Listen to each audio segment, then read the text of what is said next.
Halo teman-teman, kali ini kita mau bikin tutorial tentang Grasshopper lagi pastinya. Kita kali ini mau bikin Grid Attractor Point. Nah, apa sih Grid Attractor Point itu? Nah, Grid Attractor Point itu sebuah sistem yang menggunakan vektor dan jarak sebagai poin utamanya. Nah, attractor sendiri itu sebuah poin yang bekerja sebagai magnet dan geometri dalam bentuk apapun dapat digunakan sebagai attractor. Attractor ini bisa mempengaruhi beberapa parameter di sekitarnya termasuk skala, rotasi, warna, dan posisi. Parameter tersebut bisa diubah-ubah berdasarkan hubungan dengan attractor geometrinya, tergantung parameter apa yang kamu masukin. Nah, yang pertama kita buat itu, kita bikin persegi, tapi di sini kita nggak pakai rectangle. Kita pakainya square. Kenapa pakai square? Karena di komponen square ini kita bisa tentuin, di sini terdiri dari beberapa sel, bisa kita tentuin berapa sel yang kita butuhkan. Yang pertama, kita harus tentuin plane-nya dulu. Kita pengen origin apa. Di sini kita pakai XZ. Masukin input XZ ke plane. Lalu size-nya kita tentuin, kita pakai 3. Nah, udah kayak gini, kita tentuin jumlah X sama Y-nya. Kita pakai angka yang sama, kita pakai number slider 9 aja, kita masukin ke X sama Y. Udah kelihatan di sini bentuknya persegi sempurna. Nah, di sini kita butuh boundary surface. Oke, dari sini kita masukin output cell ke dalam input edge. Nah, di sini kelihatan kan tadi perbedaannya. Kalau cuma square aja, dia cuma terdiri dari garis-garis. Nggak ada surface yang ada permukaannya. Nah, kalau udah pakai boundary surface, kelihatan di sini ada permukaannya. Langkah kedua, kita akan membuat attractor point berdasarkan surface grid. Langkah yang pertama kita lakuin itu kita cari titik tengahnya dengan cara pakai komponen area. Nah, dari surface ini kita cari titik tengahnya di setiap sel-selnya. Nah, dengan komponen ini kita bisa tahu di mana letak titik tengahnya. Nah, selanjutnya kita di sini harus menyatukan sel-sel dari square-square tadi. Pakai apa? Pakai braid join. Nah, dari output cell ini kita masukin ke input braid. Selanjutnya yang kita butuhkan itu, kita butuh mengevaluasi permukaan dari surface ini. Pakai apa? Pakai evaluate surface. Dari sini input surface itu kita pasang sama output dari braid. Lalu kita butuh MD slider untuk menentukan di mana kita akan meletakkan titik attractor yang kita mau. Kita pakai MD slider. Nah, dari sini output dari MD slider kita masukin ke input dari evaluate surface. Nah, kelihatan kan? Nah, di sini ada error nih di sini. Di sini kita kan maunya nyari satu poin aja nih, tapi di sini ada banyak. Yang kita harus lakuin adalah, kelihatan dari sini, kita harus mengindividualkan masing-masing elemen. Kita flatten, ntar kelihatan kok bedanya. Nah, udah kelihatan kan nih kalau plane-nya tinggal satu, cuma ini muter-muternya cuma di satu sel doang, di sel paling ujung. Padahal kita maunya kan evaluate satu surface segini nih. Gimana caranya? Nah, kita pakai namanya reparameterize. Nah, dari sini semua sel-sel ini tuh udah di di reparameterize ke slider ini. Jadi dari slider ini kita bisa menentukan titik mana yang mau kita pakai buat attractor point.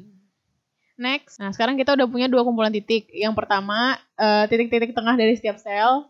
Terus yang kedua, kita punya titik yang udah kita evaluate surface di sini. Untuk mendapatkan jarak antara keduanya, kita pakai vector to point. Nah, dari sini kita bisa masukin poin yang kita mau. Yang pertama kita masukin poin dari titik tengahnya dulu.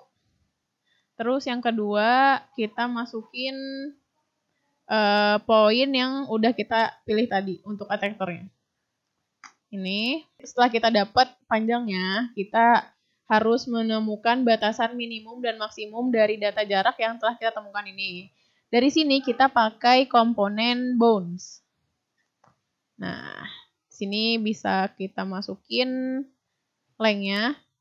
Setelah kita tahu batas maksimum dan minimum dari jaraknya, kita harus memetakan ulang nih data jarak ke dalam bentuk domain. Domain ini akan digunakan untuk dijadikan sebagai skala. Nah, komponen yang kita gunakan itu namanya remap. Nah, input dari remap number ini ada value, source, sama target. Nah, yang kita gunakan ini input source. Itu inputnya dapat dari output domain. Input value kita bisa dapetin dari panjang kedua vektor yang tadi sudah kita buat. Nah, untuk input target, kita membutuhkan domain untuk dijadikan skala. Kita pakai komponen construct domain. Nih, construct domain yang ini ya. Ya, construct domain. Kita masukin input target ke domain. Nah, untuk inputnya kita masukin Nah, untuk inputnya kita masukin nilai dari 0 sampai 1. 0 sampai 1. Input ke domain start sama domain end-nya juga. Angkanya kita bisa pilih bebas. Nanti kelihatan. Nah, selanjutnya yang kita butuhin itu menskalakan geometrinya. Tentunya pakai komponen scale. Di sini ada 3 input yaitu geometri, center, sama vektor. Nah, geometrinya itu kita masukin dari output surface yang pertama kali kita bikin. Surface. Kita masukin ke geometri. Lalu centernya kita pakai titik-titik tengah tiap selnya. Dari centroid masuk. Selanjutnya vektornya kita masukin pakai vektor skala yang kita buat dari remap tadi. Masukin. Nah, merah nih. Kenapa? Karena domain ini, skala ini, nggak boleh awalnya 0,0. Kita coba geser ke 0,1. Sudah tidak merah. Nah, setelah dari sini, apa aja yang bisa kita ubah-ubah atau ganti-ganti variabelnya, kita bisa ganti di domain ini. Masuk lu anjir ke ini. Nah, dari... kedengeran nggak? Yaudahlah, nggak apa-apa ya Rit ya. Santai lah ya. Nah, apa aja parameter yang bisa kita ubah-ubah di sini? Parameter lagi. Apa aja variabel yang bisa kita ubah-ubah di sini? Nah, kita bisa ubah domainnya. Kita lihat ya efeknya apa. Tuh.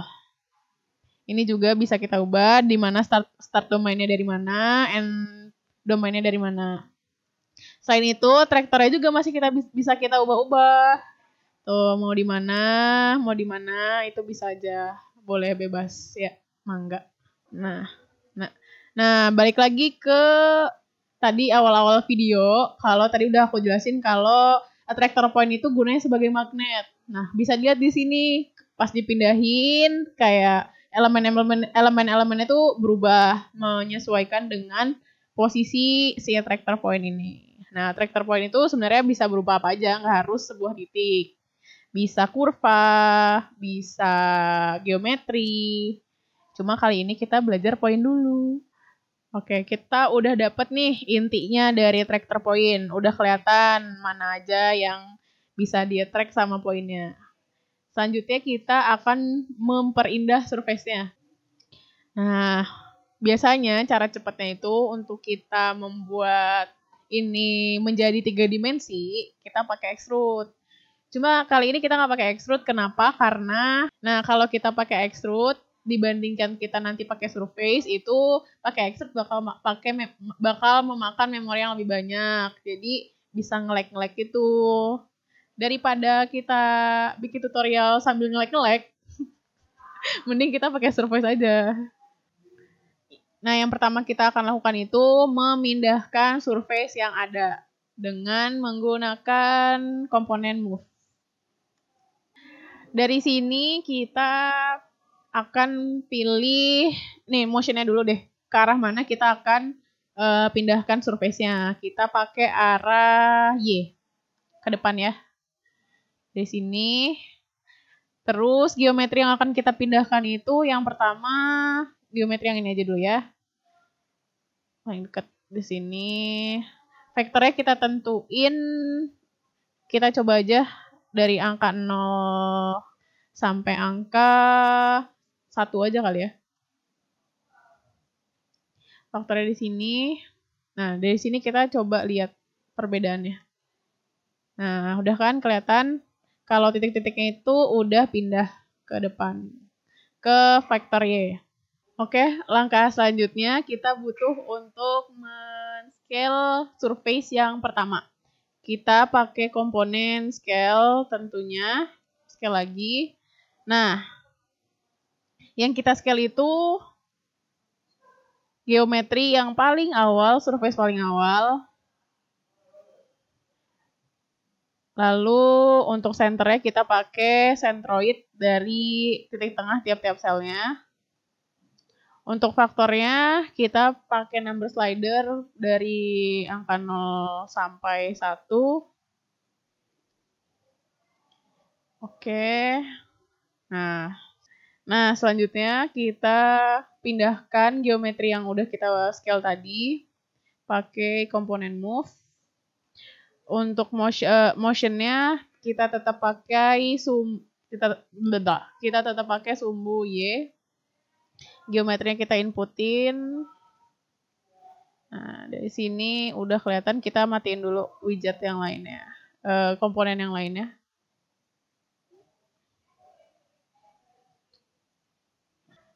Oke, selanjutnya kita akan, kita cek dulu. Di sini udah ada 2 geometri. Yang kecil sama yang gede. Nah, kita masih butuh geometri lainnya nih. Kita ambil geometri lain dari surface yang pertama. Kita butuh scale-nya lagi. Kita butuh bentuk yang lebih kecilnya. Jadi kita harus scale geometri yang paling pertama, yang dari boundary surface ini. Kita masukkan ke geometri. Jangan lupa senternya itu dari centroid setiap selnya. Oke. Nah, habis ini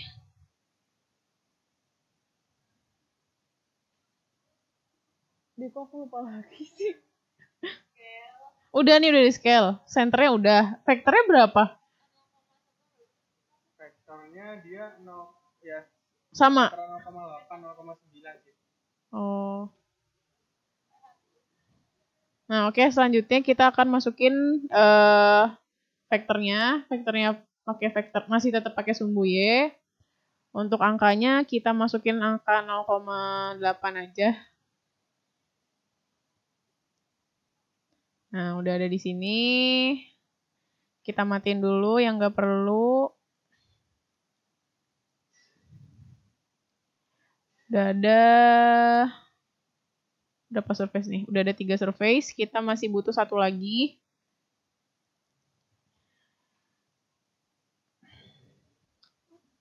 Nah, selanjutnya kita membutuhkan setiap sisi-sisinya untuk dihubungkan. Nah, kita bisa menggunakan komponen deconstruct brep. Deconstruct brep, di mana ini fungsinya buat memisahkan setiap sisi-sisinya, setiap faces dan vertexnya. Dari geometri kita hubungkan ke sini. Ini udah bisa dilihat, bisa kelihatan edge-nya. Terus geometri selanjutnya juga kita bisa pakai deconstruct brep lagi. Ini juga.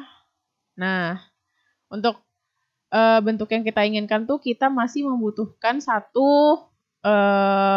surface lagi. Surface itu bisa kita dapetin dari boundary surface yang paling pertama. Karena kita butuhnya cuma sisi-sisinya aja, jadi kita bisa langsung masukin ke deconstruct brep.